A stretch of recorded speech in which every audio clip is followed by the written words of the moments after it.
Chapter 26. Is it a little too obvious? Rhys twisted around from his spot on Vivian's couch to see her standing in the doorway to her bedroom, one hand on her hip. No polka dots or cherries tonight. She was wearing a black dress that emphasized every curve, her purple and black striped tights peeking out from tall black boots and a witch's hat perched on her hair, which fell loose to her shoulders. In the past week Rhys had seen her naked multiple times, had had her over him and under him, in his bed, in hers, and in one very memorable encounter on the stairs at his house, but he still sucked in a breath looking at her there, so bloody beautiful and even more deadly adorable that he was very tempted to suggest they just stay in tonight and not go to the fall fair, whatever the fuck that was. I think you should wear that every day, he said now, rising from the couch to stand in front of her, bracing his hands on the doorframe above her head. Or at least every night. I could maybe be talked into that, Vivian replied, lifting her face to kiss him. What would I get in return? I could give you a preview, Rhys suggested, letting go of the door and moving his hands to her dress, slowly dragging it up her thighs as she laughed. If we're late to the fair, Gwyn will kill us, she said, but she was already unbuttoning the top few buttons of his shirt, her nails dragging along the chain he wore around his neck.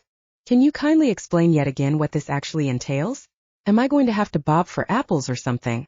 That's certainly on the agenda, Vivian said, along with drinking cider and helping me and Gwyn sell witchy things at the booth. She and Aunt Elaine make a killing at this thing every year. And we get to eat Mrs. Michelson's caramel apple hand pies, which are so good. I think she might actually be a witch, even though Elaine swears she's not, and it's just all the butter she uses, and oh. Rhys had slid her dress up high enough to dip his thumb between her legs, barely brushing against the damp silk of her underwear, and as he moved his hand, he brushed warm bare skin. Groaning, Rhys dropped his head to her shoulder.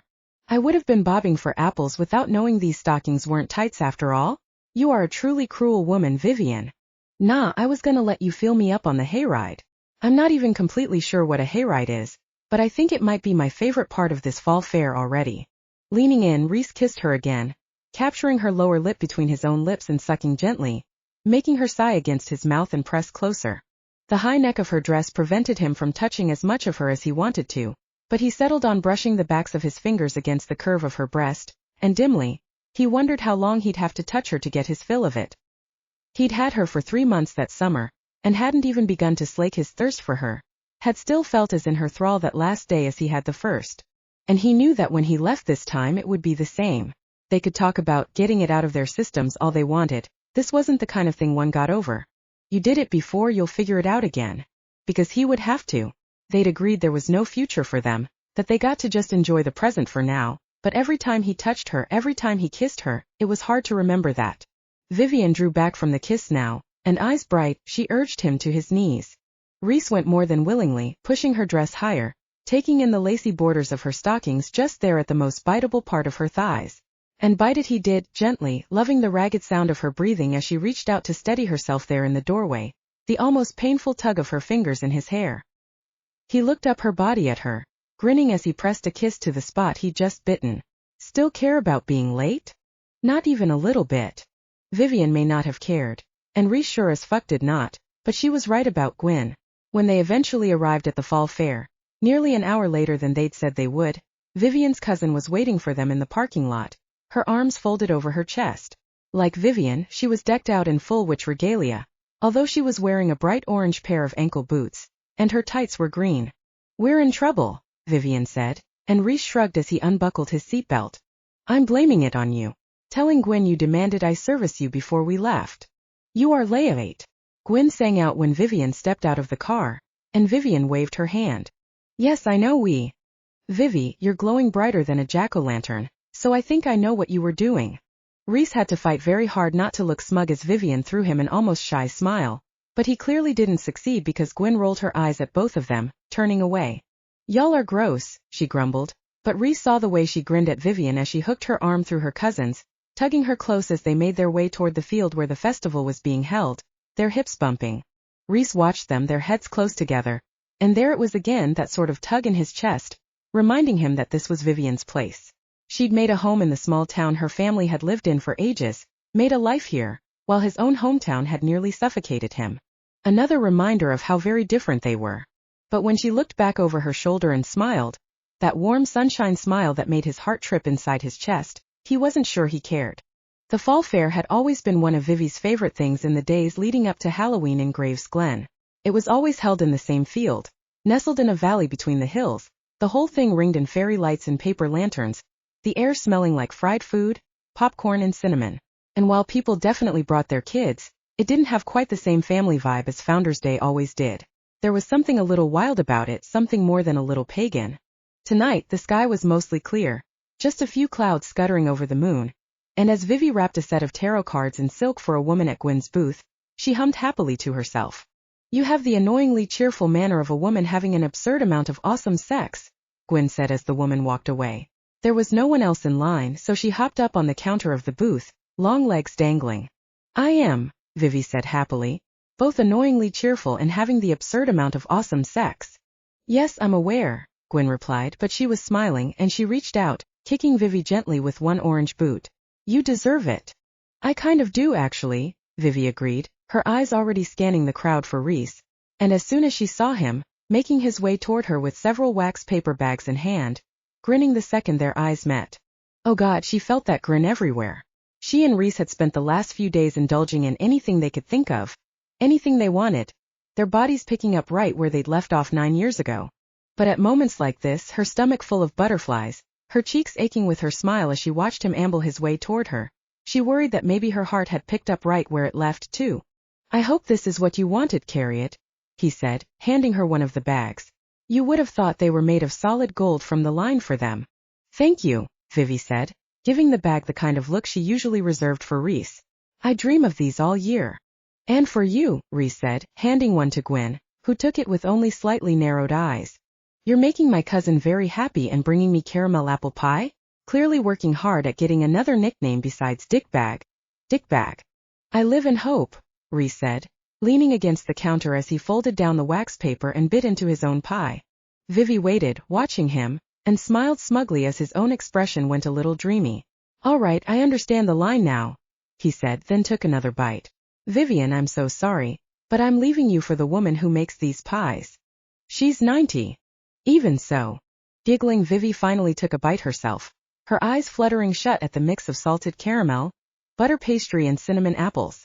"Okay, yes, marry Mrs. Michelson. Just make sure you invite me to the wedding and serve these, okay?" "A deal," he said, then reached out to shake her hand. When Vivi took it, he tugged, pulling her up to the counter so he could kiss her, and Vivi laughed against his mouth, tasting sugar and salt. When she pulled back, Gwyn was watching them, a strange expression on her face, and suddenly a little self-conscious. Vivi wiped a stray crumb of pastry from the corner of her mouth. "What?" "Nothing," Gwyn said, raising both her hands, but she was smiling in a way that Vivi knew from experience meant they'd be talking later. Finishing his pie, Rhys dusted off his hands, and tapped one of the sets of tarot cards sitting on the counter of the booth. "Are these your creation?" Hopping down from her perch, Gwyn nodded and went to stand across from Rhys. "We sell lots of decks in the store, but my handmade ones are our biggest seller," she says modestly, Vivi teased, elbowing Gwyn, who elbowed her right back. "Can you read the cards?" she asked Rhys. He shook his head, both elbows on the counter. "I have a sort of rudimentary understanding of some of them, but no, not my magical strong suit." Their area of the festival was still kind of dead, so when Gwyn glanced at Vivi and said, "Mind if I read for him? Might help with the whole," she lowered her voice, "curse thing." "Go for it," Vivi said, looking up at Rhys. "If you want to?" "Might as well," he said, cheerfully enough. "Vivian and I haven't made any breakthroughs on that front. Not that they hadn't been trying. It hadn't all been sex. Okay, it had been a lot of sex, but in between they'd been deep in research mode, mostly on Vivi's laptop since she didn't trust them in the study room at the library again. And given how pissed off Dr. Arbuthnot had been about the Eurydice candle, they probably wouldn't have been allowed in anyway. So far, Vivi knew more about curses than she'd ever thought possible.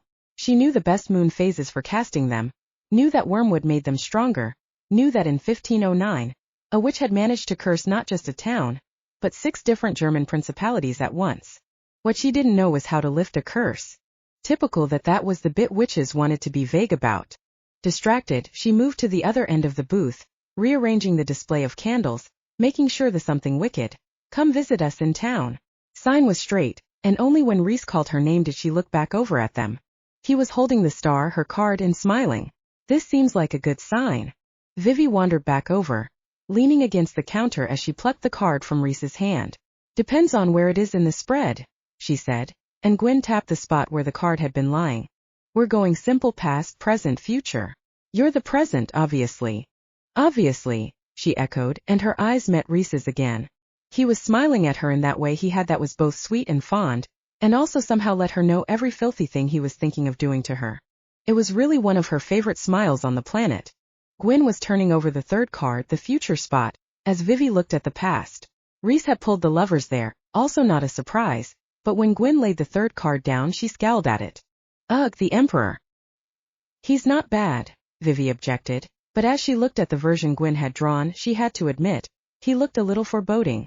It showed a man in a dark suit sitting on a wooden throne that looked like it had been carved out of an ancient tree. There was silver in his beard, and he was frowning out from the card, a heavy ebony cane in one hand. It's not bad, Gwyn agreed, tapping the card. It's just, authority, rules, structure. My father, Rhys said, and Gwyn nodded, picking the card up. Exactly, he totally represents. No, Rhys said, and something in his voice made Vivi look up at him. He had turned around and was looking out into the crowd, his expression grim, as a dark-haired man in black made his way across the fairground to them, Aunt Elaine several steps behind. Rhys turned to Vivi, his eyes serious. It's my father. Chapter 27. Rhys had thought it was odd seeing Vivi in his father's house, but that had been nothing compared to seeing his father in Vivi's house. Well, her aunt's house, technically, but it might as well have been Vivi's for as much time she spent there. How natural she looked sitting at her aunt's kitchen table, a mug of steaming tea at her elbow. Simon looked a little less natural, but then to be fair, he was staring at a talking cat. Treats? Sir Percival asked as he attempted to headbutt Simon's arm.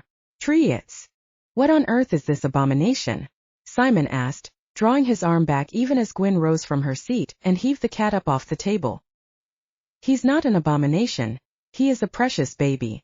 Although we do need to work on his table manners. Mama, Sir Percival purred, looking up adorably at Gwyn as she carried him out of the room, and Rhys saw his father give a shudder before reaching for the mug of tea Elaine had brought him. It got about halfway to his mouth before he seemed to think better of it, setting it back down so hard it sloshed over the side. It's not poisoned, Elaine said, coming to sit next to Vivi, briefly patting her niece's shoulder as she did. Sniffing, Simon pulled a handkerchief out of his pocket and dabbed at the spilled tea. Given this family's predilection for harming members of my family, you understand my concern. Duh, Rhys said, his voice low, and Simon flashed him a look Rhys had seen 1,000 times before. That mix of irritation and warning, plus just the slightest hint of bafflement, as if Simon could not believe this was his son. Am I wrong? He asked Rhys now. Do you or do you not find yourself under a curse placed by this very coven? Oh, for heaven's sake, Elaine said, stirring a spoonful of honey into her tea. We're not a coven. We're a family. And this curse is very much accidental, as both Vivi and Rhys have explained. Simon sniffed at that, sitting up straighter in his chair. There's no such thing as an accidental curse. And now, thanks to this foolishness, this entire town, my family's legacy, is apparently cursed as well.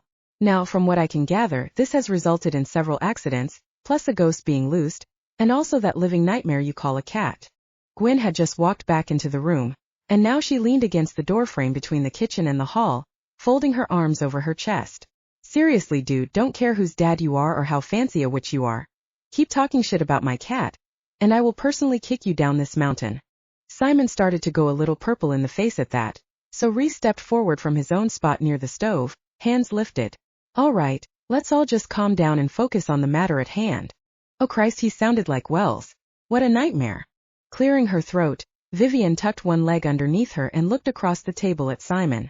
We've been doing all we can to get the curse reversed, Mr. Penhallow. All of us, even Gwyn. We're trying to make this right. And what exactly have you been doing? Simon asked.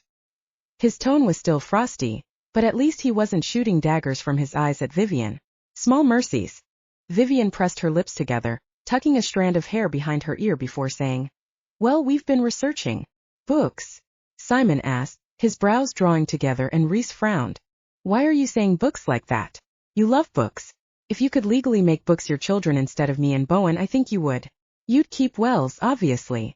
Because the answer to this sort of magic cannot be found in books, Simon replied, shooting Rhys a glare. Curses are complicated, complex magic. There is no universal solution. The cure is intimately wound up in the curse itself. The motivations behind casting it, the power used. All of which, I should add, I could have told you if you'd alerted me to what was happening here. I tried to, remember? Rhys said, shoving his hands in his pockets. And you told me it was ridiculous to even think I'd been cursed. Yes, well. Simon looked down, flicked an imaginary piece of lint off his jacket, and Rhys wondered if he was always going to end up wanting to scream in these little tete-a-tetes with his father.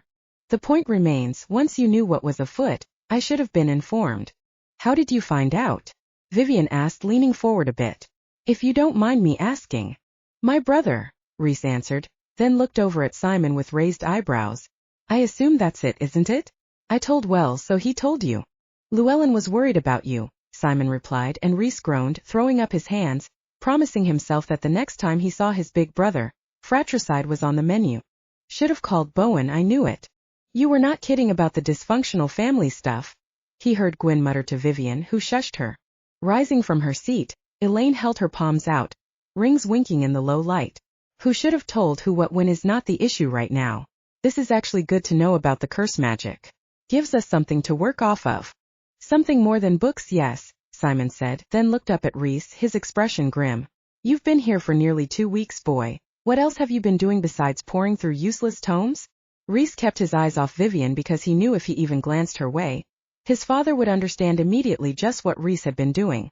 We've also been working to reverse some of the effects of the curse, he said evenly, and even Gwyn managed not to snort at that. And it was true, he and Vivian had spent some time putting out various curse-caused fires. But he knew it wasn't enough. He knew they should have been taking this more seriously. It was just that it was so easy to get distracted by her, so easy to get caught up in how they were together, and Rhys has missed it too much to let it go now. Even if he should. Turning to Elaine, Simon leaned forward, bracing his hands on the table. Is there any extra power source a member of your family could have drawn from? An ancestor buried here, something like that. Elaine nodded, pushing her glasses up her nose. One, yes. Anna Eloise Jones. She came over at the same time as your vaunted Griffith Penhallow. But as far as we've always known, there was nothing special about her. Just another witch who emigrated here, and died of some random sickness like so many of them did. Something flickered in Simon's face, but it was there and gone too quickly for Rhys to know what it was. Very well, he said. Simon stood then, pushing back his shoulders. I need to return home and consult my own sources on this. Rhys, I think you should come with me. Startled, Rhys rocked back on his heels. What? If you're home, I will be able to keep an eye on anything the curse might do to you. It will benefit my research. The words were stony, detached, and he didn't even look at Rhys as he fished in his pocket for the traveling stone, and even though Rhys knew, he knew what a fucking cold fish his father was, it still hurt, even now, even after all this time. He wanted Rhys to come home because Rhys would be an intriguing experiment in curse work, not because he was his son. He cared about it because it fueled his interest in the real thing he loved, magic itself. I want to see this through here, duh, he replied, his voice surprisingly even, and when his father only gave a so be it. In response, Rhys told himself he'd gotten off lightly. After all, Simon had come all the way from Wales more or less just to chide him, and now he'd done that and was leaving. It had certainly been worse in the past. But then Simon paused, his fingertips lightly resting on the table. Hopefully my son's presence will not distract you ladies from the important business of selling crystals and novelty t-shirts. Duh, Rhys started, but Vivian was already rising to her feet.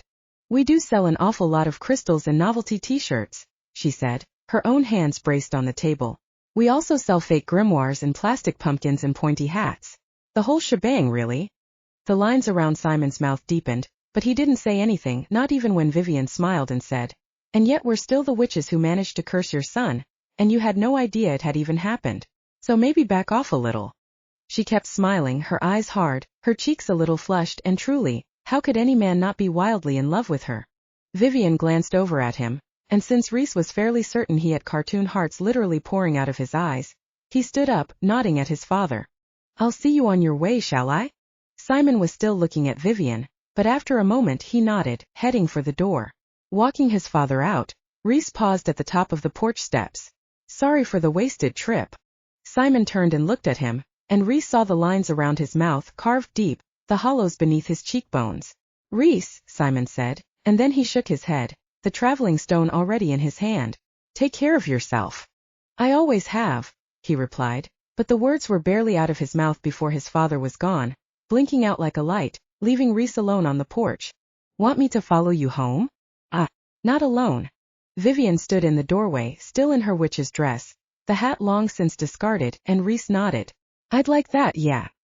It took them only about 3 minutes to make the drive from her aunt's house to his, and Rhys told himself he should be nothing but relieved that his father had come and gone so quickly, that he wasn't staying here in the house tonight.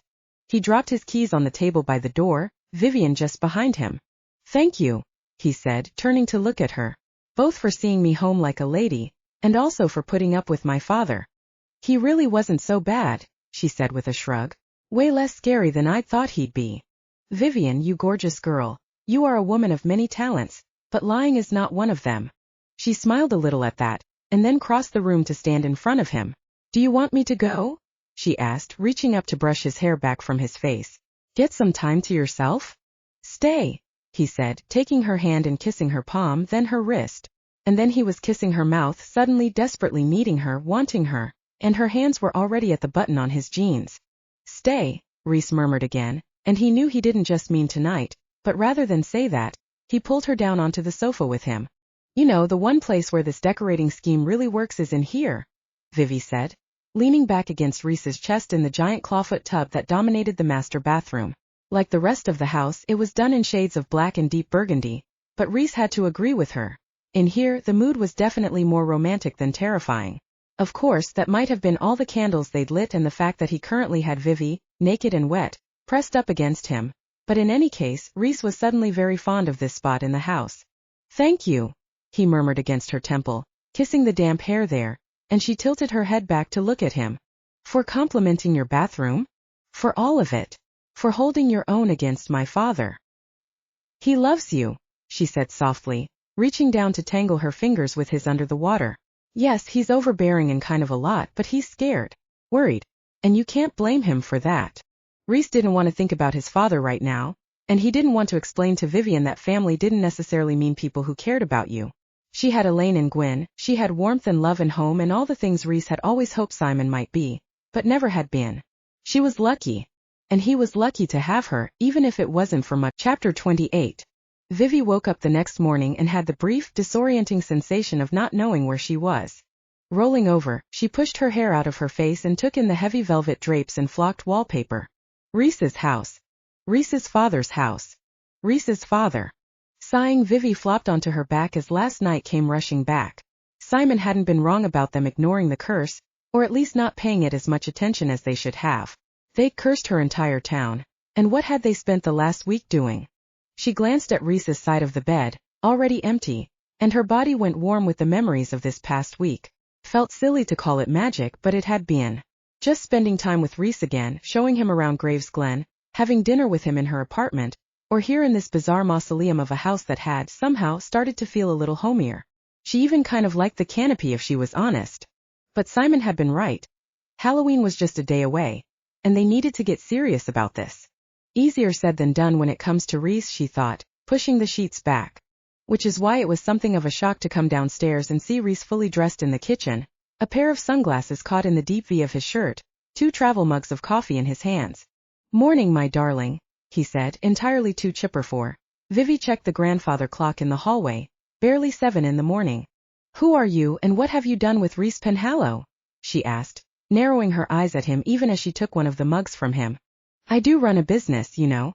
I occasionally get up early, and have even been known to make a spreadsheet or two. Entirely too early for dirty talk. Rhys smirked at that, leaning over to kiss the tip of her nose. Go get dressed, and in the car. I'll tell you all about my spreadsheets and the color-coded folders I keep in my office. The car? Vivi asked, wishing the coffee would make its way to her brain already.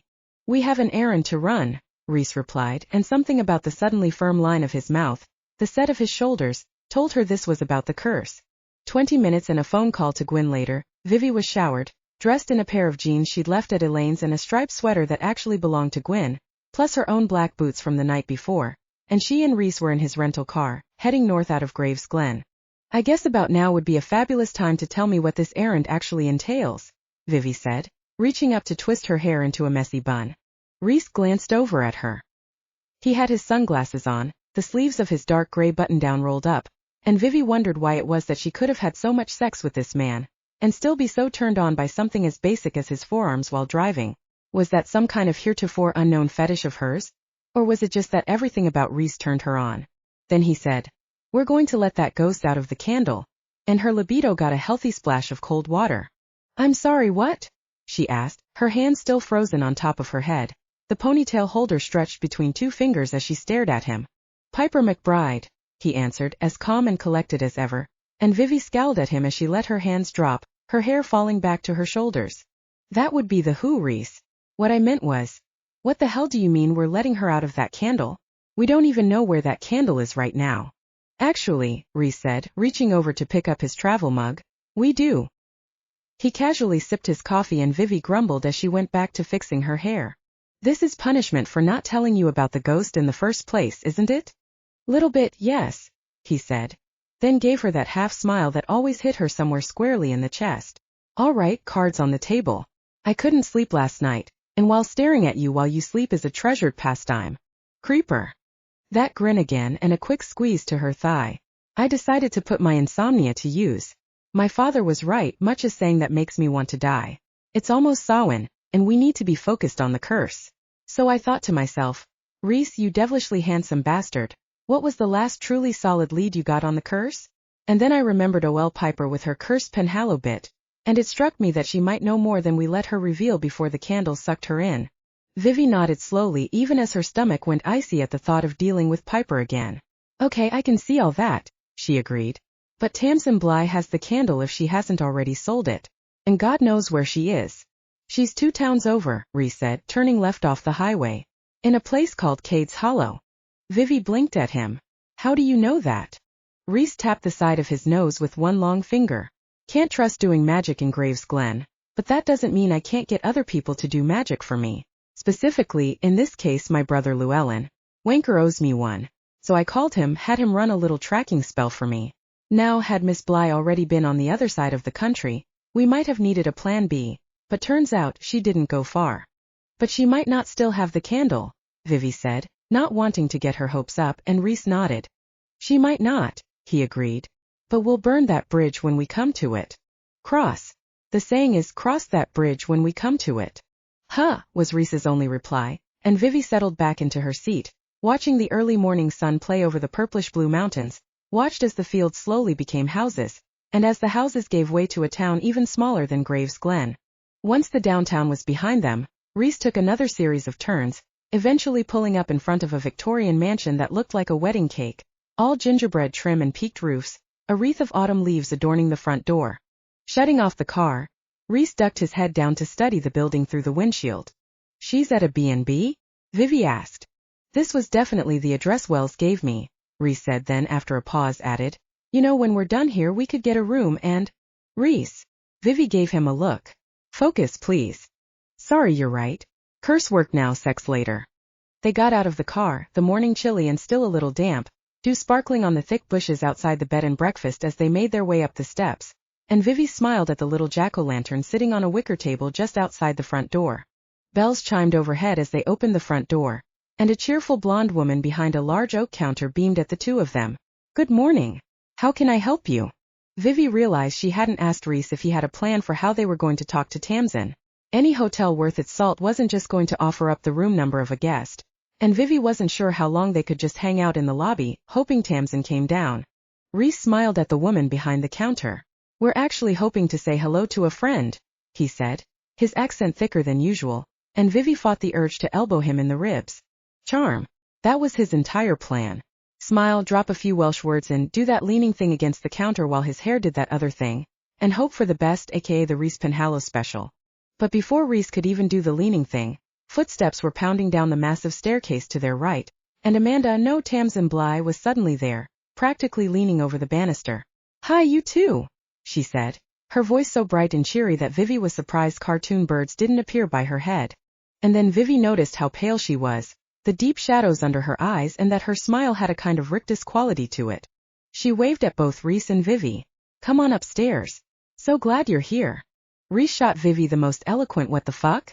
look she'd ever seen, and then the smile was back, the easy charm, and he slipped an arm around Vivi's waist, pulling her toward the stairs as the blonde woman behind the counter went back to her computer. "Good to see you too," Rhys said as they climbed the steps, following Tamsin, who nearly sprinted to her room. This B&B still used big old-fashioned keys, and Vivi saw Tamsin's hands tremble a little as she unlocked the door. Rhys and Vivi followed her inside, and Vivi immediately gasped at the cold in the room despite the fire crackling in the fireplace, tugging the sleeves of her sweater down over her hands as she glanced around. The room was dark, curtains drawn, and there in the middle of the floor was the Eurydice candle. Tamsin closed the door and whirled around to face them. "You guys have got to help me." Chapter 29. "And why exactly would we do that?" Vivi asked, folding her arms over her chest. "You lied to me." "I did," Tamsin replied, not sounding all that sorry about it. Then she schooled her expression into something a little more contrite. "And that was wrong of me, but I had a very good reason." "Which was?" Rhys asked, walking over to the fireplace to brace a hand against the mantel. Tamsin looked between him and Vivi, and then sighed. "Okay, I was gonna say something about how I needed a trap ghost to save my grandma or something, but really, I just wanted to make a whole bunch of money. People will pay thousands for a Eurydice candle that has a ghost in it, and one with a witch ghost? Please. I was going to spend the summer in Portugal from this one sale alone. But," she glared at the candle where it sat. "Turns out I can't offload that thing after all. Something's wrong with it." She gestured around the room. "See how cold it is? How dark? It's been doing that every day since I got here. And it's just getting worse." Vivi slowly made her way over to the candle, and immediately saw what Tamsin meant. The whole thing was radiating a kind of dark energy that let her know Piper's ghost might still be trapped, but it was very unhappy about it. "Eurydice candles aren't supposed to do that," Rhys said in a low voice, coming to stand beside Vivi. "Yeah, no shit," Tamsin replied, placing one hand on her hip. "I've bought and sold tons of the things, but that one? It's completely busted. And I can't just dump it somewhere. And I definitely did not want to take it to the witches at your college, so I've been stuck here trying to figure out what to do. And then you two showed up like some kind of witchy angels." "You're not a witch, then?" Vivi asked, looking back over her shoulder at Tamsin. "Definitely not," she replied with a little shudder. "Just make money off their stuff. And lie to people to obtain said stuff," Rhys said, to which Tamsin shrugged. "No one got hurt. Yet," Vivi said, reaching down to pick up the candle. It was so cold to the touch it almost burned, and she winced as she tugged at her sweater, covering her hand so she could carry it. "Why are you still so close to Graves Glen?" Vivi asked as she turned around, the candle still freezing in her hand. "I would have thought you would have gotten as far from there as you could have." "That was the plan," she said on a sigh, then nodded at the candle. "But do you want to take that thing on a plane?" "Fair point," Rhys muttered, glancing around the obviously haunted room. "I guess we can do you the favor of taking this off your hands," Vivi said, making herself sound irritated and not relieved. "At great personal cost to ourselves," Rhys added, his voice solemn, expression so serious Vivi had to bite back a grin. "Oh God, thank you," Tamsin said, her shoulders sagging. "And seriously, I'm sorry about tricking you into trapping the ghost for me. Really, you seem nice. And I liked your office." "Thanks," Vivi replied, and then Rhys had his hand on her lower back, steering her toward the door. "Christ, that was easy," he muttered once they were out in the hall, and then he looked around at the heavy wooden doors. "You know, we have some extra time now. I expected this to take up much more of the day. So if you want it." "No," Vivi replied, poking him in the chest. "We're not getting a room.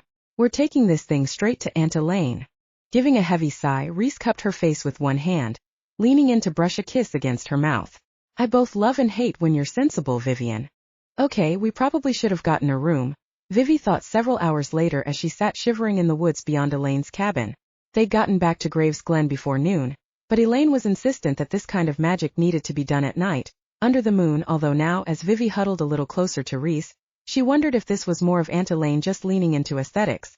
Across from her, Gwyn sat with her knees drawn up to her chest, watching Aunt Elaine pour a salt circle on the forest floor, the Eurydice candle in the middle, still radiating cold. "This is extremely metal of us," Gwyn observed, then glanced down at herself. "Probably would be more metal if I weren't wearing my pumpkin jammies, but what can you do?" Snorting, Rhys wrapped an arm around Vivi's shoulders, tugging her closer. "Trust me, having seen this ghost in the flesh isn't appropriate, but having seen it in person isn't good either, is it? In any case," he finally said, shrugging, "the ghost is metal enough for all of us." "And this ghost hates you, yes?" Aunt Elaine asked, the bells on her skirt jingling softly as she completed the circle. "Seems to, yes." She pushed her glasses up the bridge of her nose. Then maybe move a little farther back. Rhys looked down at Vivi and she nodded, remembering him flying through the air at the library. The anger in the ghost's eyes when it had seen him. Elaine's theory was that because Piper McBride had been a witch, she might be a little more receptive to talking to fellow witches, especially ones who were setting her free. Vivi had reminded Elaine that she had also been the one to capture Piper, but Elaine was hoping Piper wouldn't remember that bit. Ghosts don't always have a good sense of what's going on, she'd said. Time doesn't exactly have any meaning for them. Vivi hoped she was right. Rhys had stood up and moved back into the darkness, leaning against a tree as Vivi and Gwyn both rose to their feet, standing on opposite sides of the salt circle. Vivi, Aunt Elaine asked, handing her a cardboard tube of long matches. Would you like to do the honors? And so, for the second time in her life, Vivi lit a Eurydice candle. It was different this time. There was no slow creeping feeling as the spirit was drawn in. Instead, the candle sparked, flamed, and suddenly Piper McBride was there, in all her floaty, seriously pissed-off glory. She was emitting enough light to cast them all in a blue-green glow, and across the circle Gwyn's eyes went huge in her face. Oh shit, a ghost? She breathed, then fluttered her hands. I mean, I knew we were gonna see one, but there's knowing and then there's actually seeing it. Piper floated around to face her, and even in the dim light, Vivi could see Gwyn swallow hard. Nice shirt, by the way. I like Nirvana too. The ghost turned slowly, taking in Vivi and Elaine, and while her expression didn't change all that much, Vivi didn't get the sense she was as angry this time. Maybe Elaine had been right. Are you a coven? Piper asked, her voice sounding like it was coming from far away, an eerie effect given how close she was to them. Yes, Vivi said, even though it wasn't technically true, and the ghost turned back to her. You, she said, upper lip curling slightly. I've seen you. Her mouth suddenly dry, Vivi licked her lips. Right. In the library. Piper was fully snarling now. With a penhallow. Right. Which is what we want to talk to you about, actually. You knew Rhys the penhallow was cursed. And you were right. I'm the one who cursed him, so. It wasn't you. The words were flat, almost bored, and Vivi wondered if she'd misheard. What? I know the magic surrounding that penhallow, Piper said, still hovering over the ground, but starting to seem more like a teenage girl, less like a terrifying supernatural being. And it was not yours. Or not only yours. Whose was it then? Elaine asked, and Piper twisted again to face her. There is other magic running in the blood of this town, Piper said. Magic that was stolen by the Penhallows. Hidden. Elwood Jones deserves her revenge. Elwood Jones. Vivi's ancestor. The one buried here in the town cemetery. She looked at Elaine, whose face was creased in confusion. Our ancestor didn't have powerful magic, she told Piper. She was a regular witch like all the women in our family. She was more powerful than anyone knew, Piper retorted. But Griffith Penhallow stole from her, used her, erased her name. How? Vivi whirled around to see Rhys step forward just as Piper's gaze fixed on him, and any trace of the regular girl vanished. Her eyes went black, hair streaming back, and with that same unearthly howl Vivi had heard in the library, she launched herself at Rhys. Without thinking, Vivi stepped forward, putting herself between Piper and Rhys, her foot stepping into the salt circle, breaking it, and felt something icy cold wash over her, pushing into her, her vision whiting out as suddenly Piper's own thoughts, own memories swirled through her mind.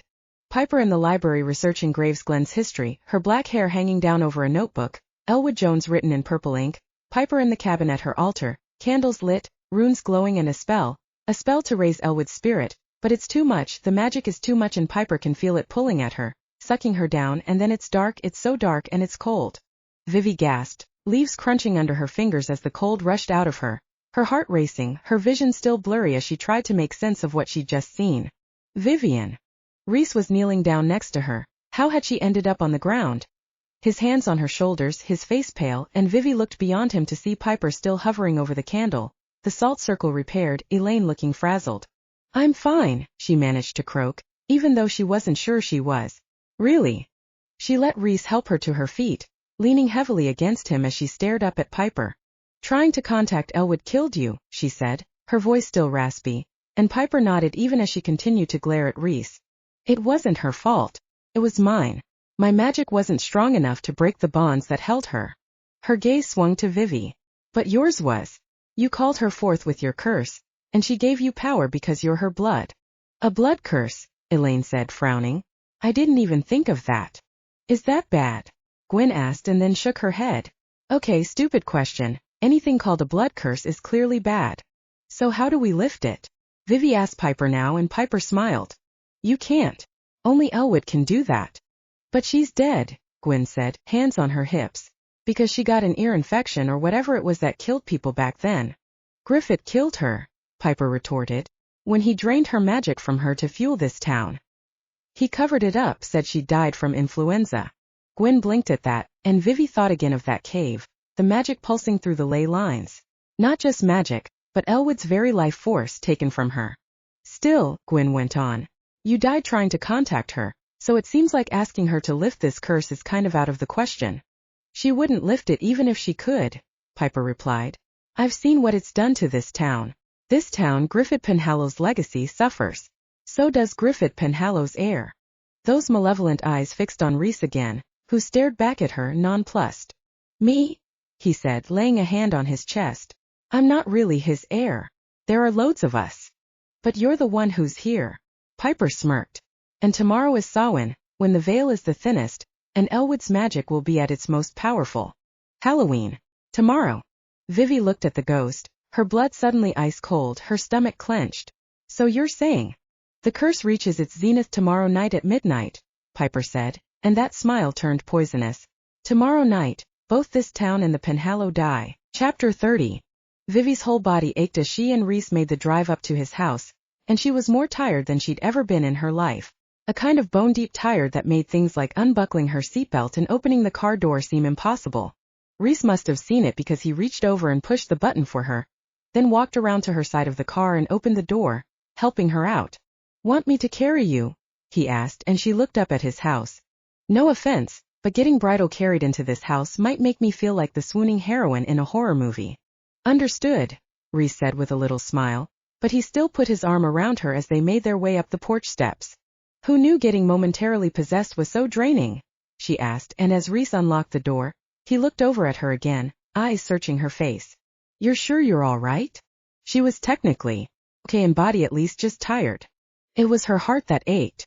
Tomorrow night, both this town and the Penhallow die. Piper's voice was so clear in her mind, the way her eyes had burned as she glared at Rhys. Rhys, who was whistling as they walked into the house.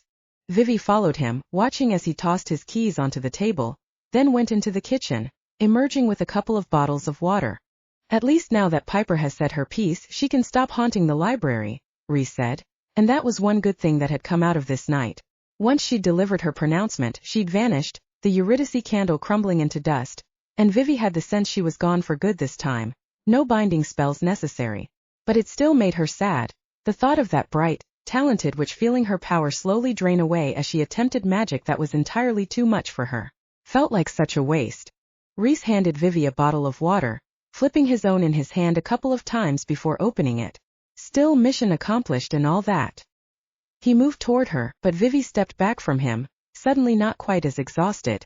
Rhys, did you miss the part where if we don't fix this tomorrow night you're going to die? He stood there in the living room, nonchalant, sipping his water. So she says. Vivi gaped at him. No, not so she says. Seriously. You'll die unless we can raise Elwood's spirit, and somehow convince her to forgive you for the sins of your family. Which, let me remind you, is a very tall order. Never know until we try, so don't really see much point worrying about it, he said, and then set his bottle on the table, walking over to take her hands. Now, should I die, I was thinking some kind of Viking funeral. Launch me in a fiery boat, you know? Do they have lakes around here? Jerking her hands out of his, Vivi stared into those blue eyes, that handsome face, and once again, she could see Gwyn's card for him clear as day. The fool, cheerfully walking off mountains. Can you not make jokes about this? She snapped, and Rhys rocked back on his heels, a trio of creases appearing on his forehead. Sorry, he said. I forgot what a night you've had. Not a good time for quips, you're right. Don't do that. Do what? Crossing her arms, Vivi faced him there by the front door, her head pounding, her mouth dry. Act like I don't think it's funny just because I'm tired. I don't think it's funny because there's nothing amusing to me about you possibly dying, especially since it's my fault. Her voice cracked on the last word, and she felt tears sting her eyes. Please don't let me cry in front of him, please don't let me cry in front of him. But it was too late, and he made a pained sound as he reached for her again. Backing away, Vivi lifted her hands. No. I'm Okay, I'm not fine, but I just... She looked at him and said the words in her heart, the words that were scaring her so much. What if we can't fix it, Rhys? But what if we can? He reached for her again, and this time Vivi let him pull her against him. His arms wrapped tight around her as she rested her head on his shoulder, closing her eyes and feeling her heart sink somewhere south of her navel. This was Rhys. This was who he was. And she loved that about him, the kind of cheerful optimism that it would all go his way, because honestly it always kind of had. He would always be like this. And he would always break her heart. He wouldn't mean to, he definitely wouldn't want to, but he would. And who knew what would happen then? Vivi hadn't meant for any of this to happen, but it had, all because she'd loved him too much, felt too many big feelings for him. And maybe a woman who didn't have witchcraft running through her veins could risk that kind of thing, but Vivi couldn't. Not again. Swallowing hard, she pulled away. I'm going to go back to Elaine's tonight, she said, and he frowned. Vivian. I'll see you tomorrow, she said, making herself smile even as she wiped her tears away with the flat of her hand. And you're right, we'll fix this and it'll be fine, and you can go back to Wales without me calling you a fuckerneck again. He still wasn't smiling, but he nodded and let her go. I can drive you back, he said, hands in his pockets, eyes serious.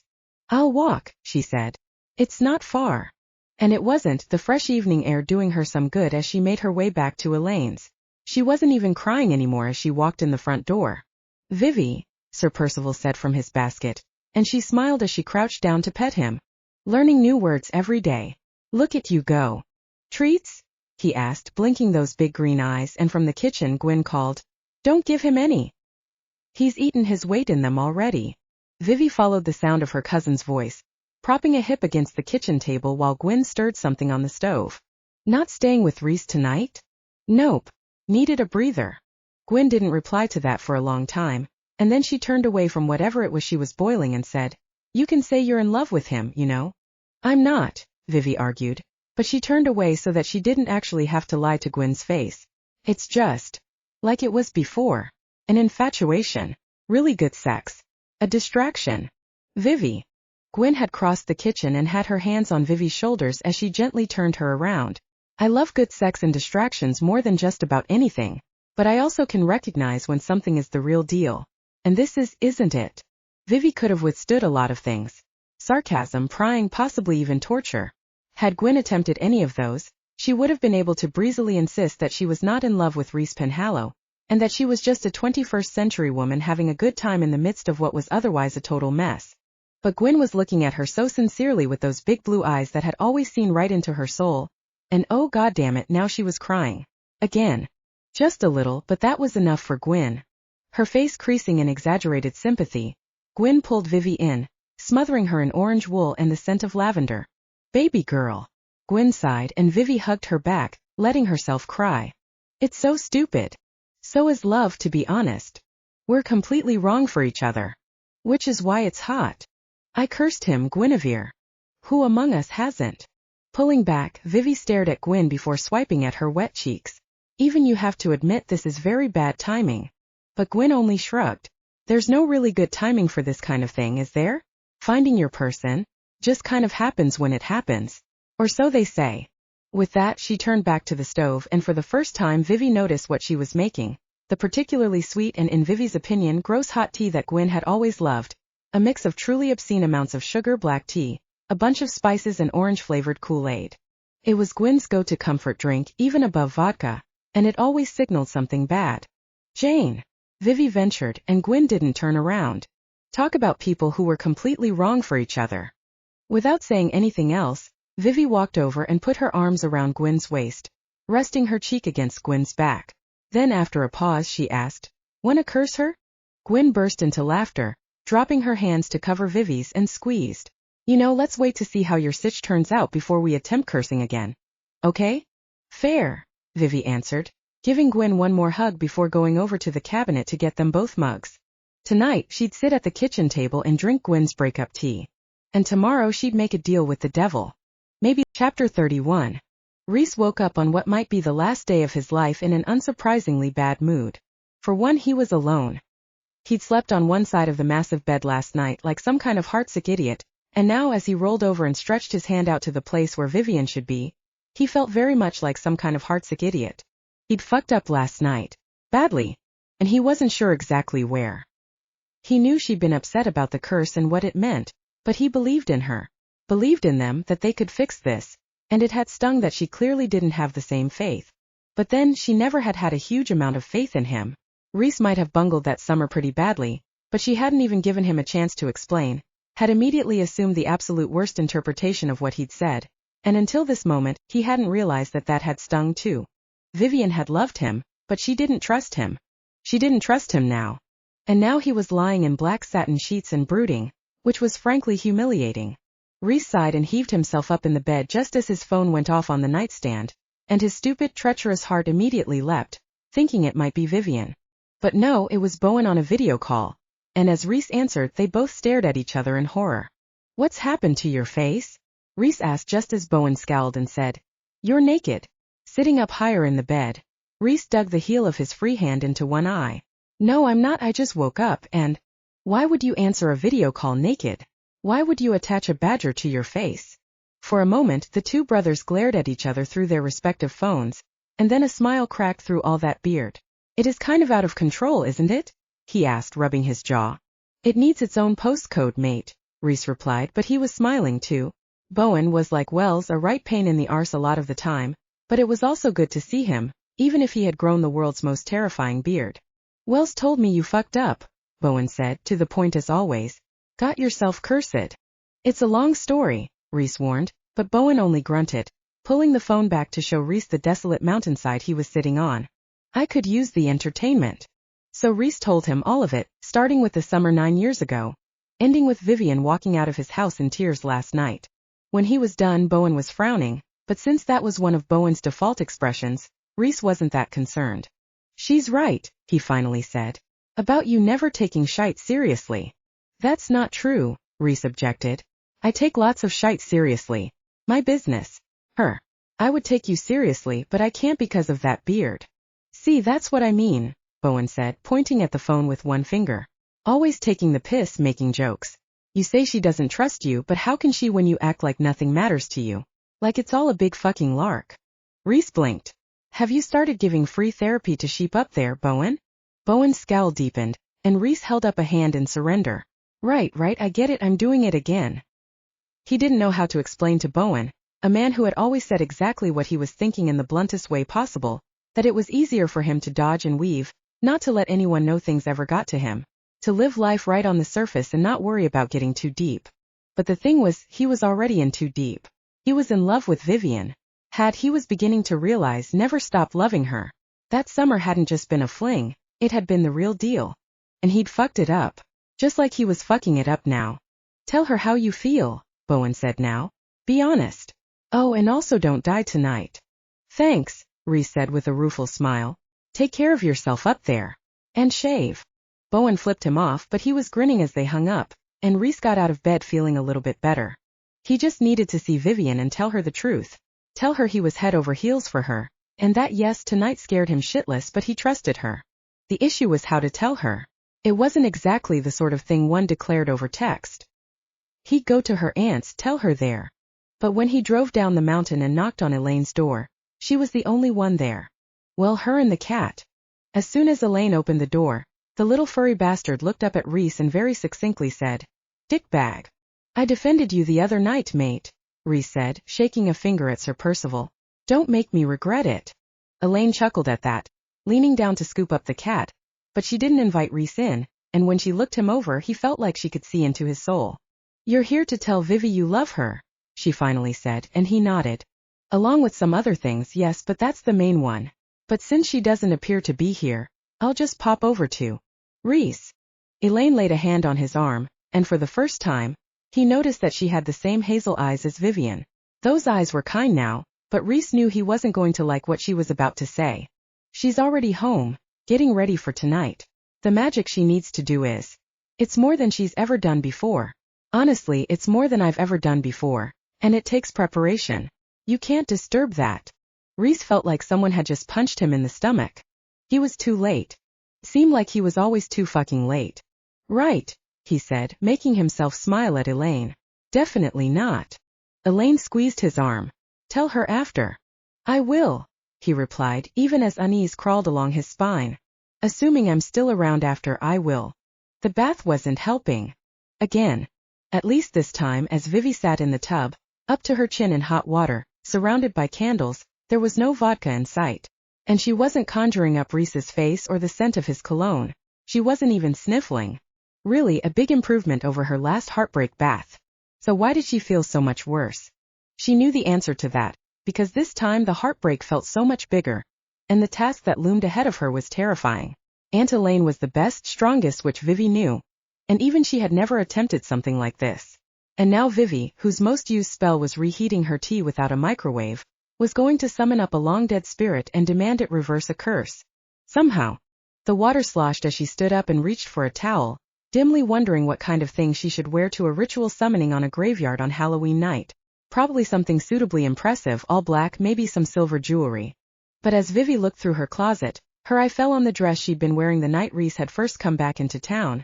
The black one with the little orange polka dots and the orange patent leather belt. She fucking loved that dress.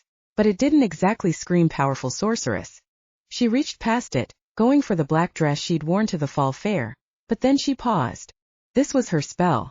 No matter that her ancestor had given it the necessary boost, she was the one who'd cast the original curse, and she would be the one trying to remove it tonight. She was a powerful sorceress, polka dots or no, and if wearing her favorite dress would make her feel better, why not? And she did feel a little bit better as she made the walk from her apartment to the cemetery. The sun had just set, and the town was in full swing Halloween-wise. All the street lamps were illuminated, creepy music blaring from the speakers placed all along the main drag, and Vivi smiled as she passed Coffee Cauldron. They'd placed a real cauldron outside full of dry ice, and a couple of kids dressed as witches were laughing and shrieking as they ran through the fog. Graves Glen was a good place. A happy place. And she was going to save it. The sounds of the Halloween revelry got more distant the closer Vivi got to the cemetery, and by the time she opened the creaking iron gate, all she could hear was the wind in the leaves overhead and the occasional cry of a bird. Elwood's grave was at the very back corner, and as Vivi walked toward it, she could already see Gwyn and Elaine standing there, waiting for her. They both held candles, and the warmth in both their faces had Vivi's throat suddenly feeling tight. "We're almost ready," Elaine said, handing Vivi a black candle. "As soon as Rhys gets here." "And here Rhys is," Vivi heard him say behind her. She turned to see him sauntering down the path like he was strolling toward a date in the park, not potentially his own death, and her heart thumped painfully in her chest. He was dressed all in black, the pendant winking against his throat, and as he took the candle from Elaine, he threw Vivi a wink. "Ready to get me uncursed, Carriot?" Vivi took a deep breath, and there was a sharp sound and the sudden scent of sulfur in the air as Gwyn lit a match, touching it to the wick of Vivi's candle. "As I'll ever be." Chapter 32. Rhys wasn't sure he'd ever been so nervous in his life as he watched Vivian situate herself at the foot of Elwood's grave, her blonde hair pulled back from her face, standing there in her polka dots, clutching her candle. She was so beautiful, so brave, and even though he knew he should probably be a little worried for himself, it was the idea of anything happening to her that had his stomach in knots, his hands clenched into fists at his sides. I should have told her before, he thought, but it was too late now. She was already murmuring under her breath, kneeling down at the foot of Elwood's grave. Rhys wasn't sure exactly what went into this ritual, but he knew it was more than summoning a ghost. Ghosts were entirely separate beings, made of energy that couldn't get free. A spirit still trapped in its grave was a much harder beast to summon. Piper McBride had learned that the hard way, and now watching Vivian, Rhys had to fight the urge to rush forward and pull her out of here. To hell with the town, to hell with him. Just don't let Vivian risk her own life to save either, he thought. But she wanted to do this, believed she could do this, and he had to believe in her. Gwyn and Elaine knelt down as well, and when Elaine pulled a small silver knife from her belt, Rhys gritted his teeth.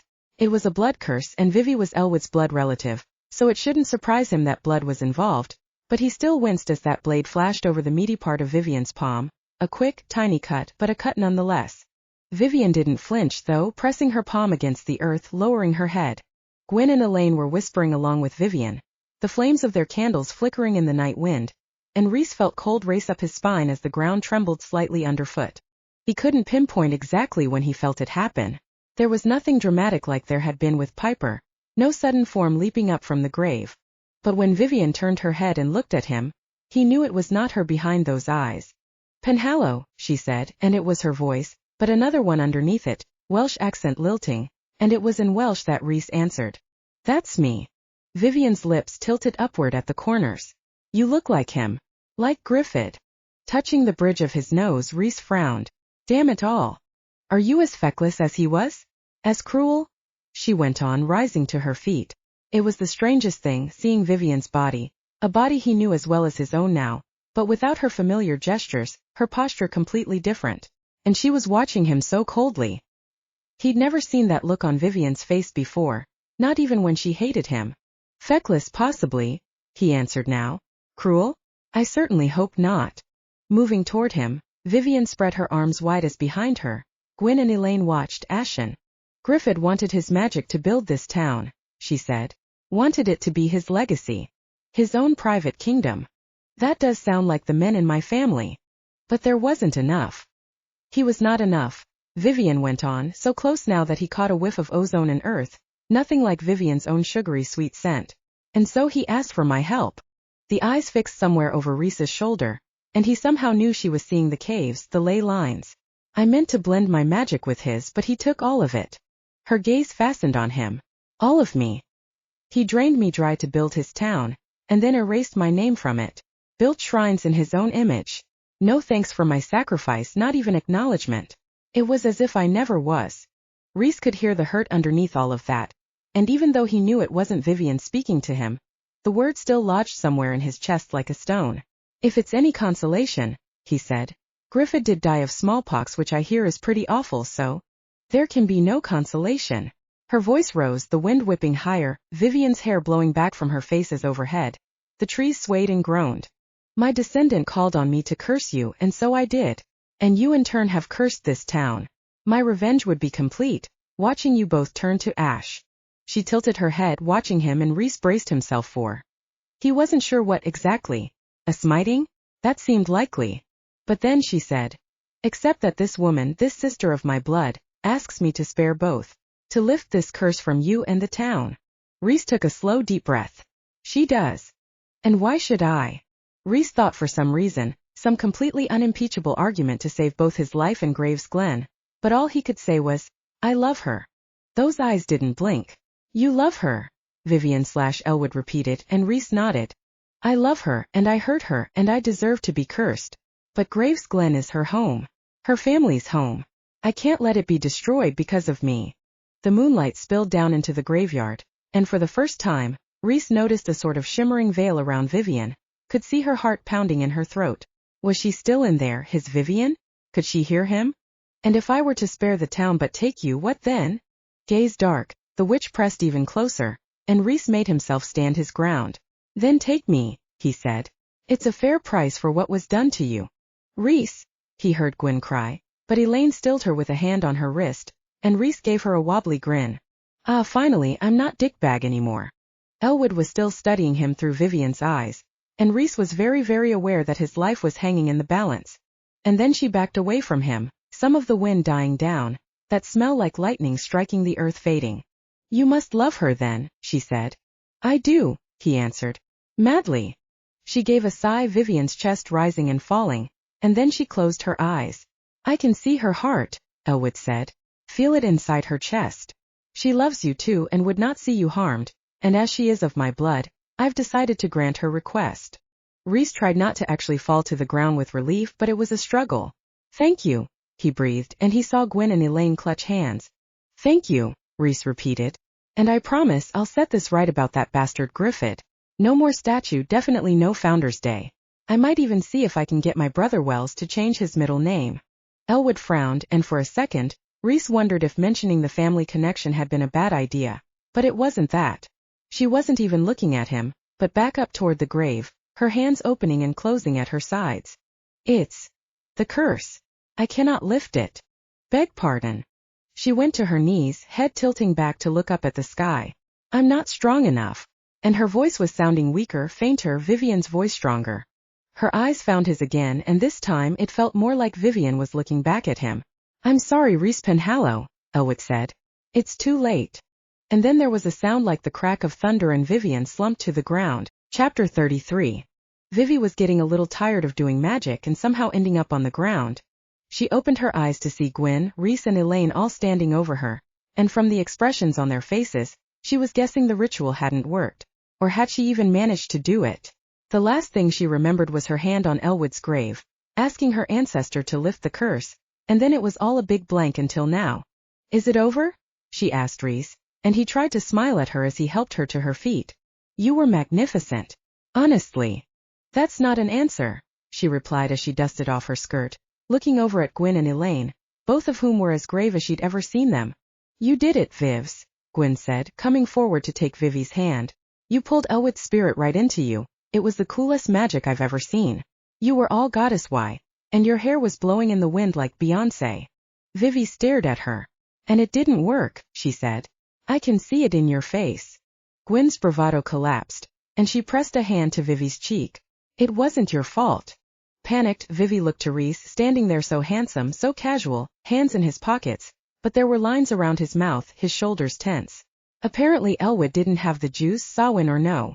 He shrugged. Win some, lose some. No, Vivi said, shaking her head. She still felt wobbly from the spell she'd just done, could still taste a strange metallic flavor in her mouth, and she was shivering, but she was also really fucking sure she wasn't about to let anything happen to Rhys. Or Graves Glen.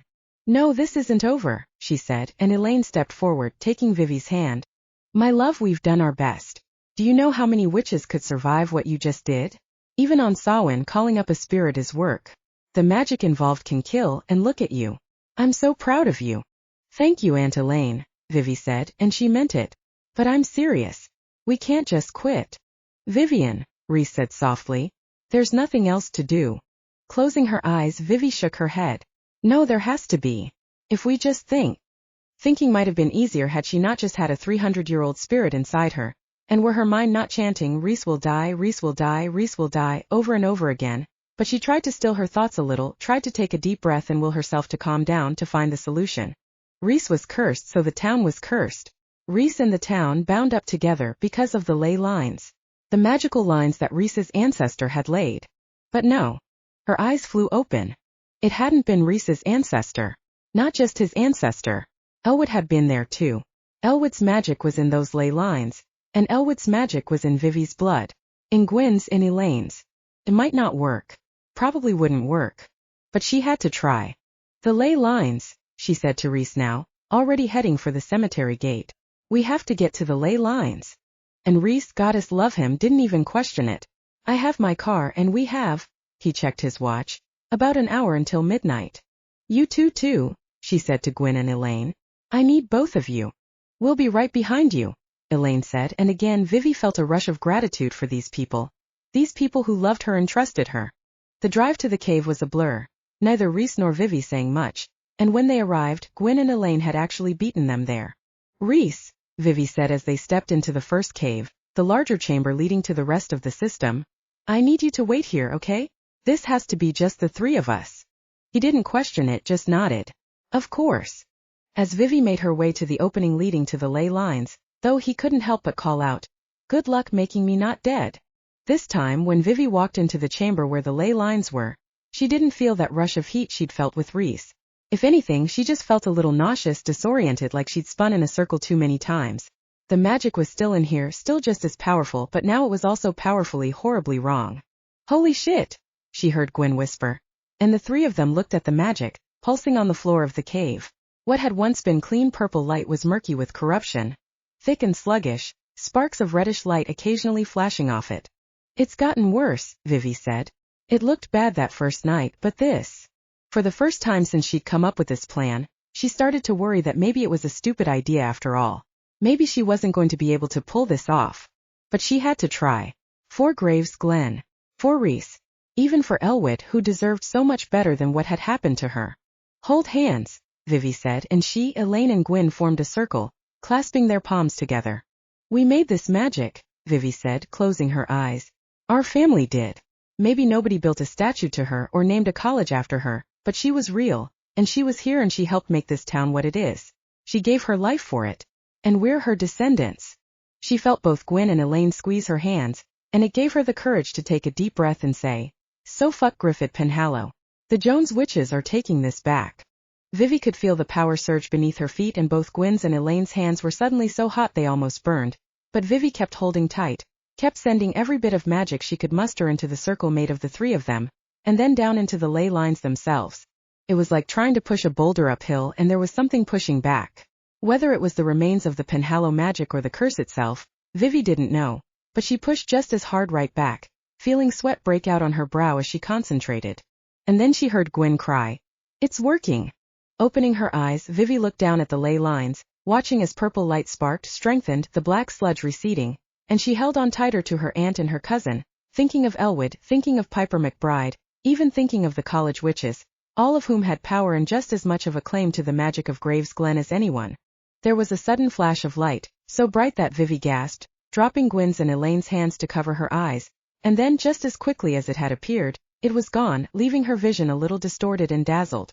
But in front of her on the cave floor, the lines ran straight and clear and purple, humming now. "Rhiannon's tits," Gwyn breathed, and then turned to Vivi with a blinding smile. "You did it." "We did it," Vivi corrected, and then threw her arms around both Gwyn and Elaine, laughing even as tears sprang to her eyes. "I love you girls," Elaine said, dabbing at her own eyes. "And now promise me you will never, ever mix vodka with witchcraft again." "Solemnly swear," Gwyn said immediately, and Vivi nodded. "Lesson more than learned, trust me." "So, it seems like I won't die?" They turned to see Rhys poking his head in the cave, and Gwyn pointed at him. "Hair still does the thing." "It does," Vivi agreed, earning her a wink from Rhys before he jerked his thumb at the entrance of the cave. "In that case, can we get out of here? Uncursed or not, this is not where I'd like to spend what's left of Halloween."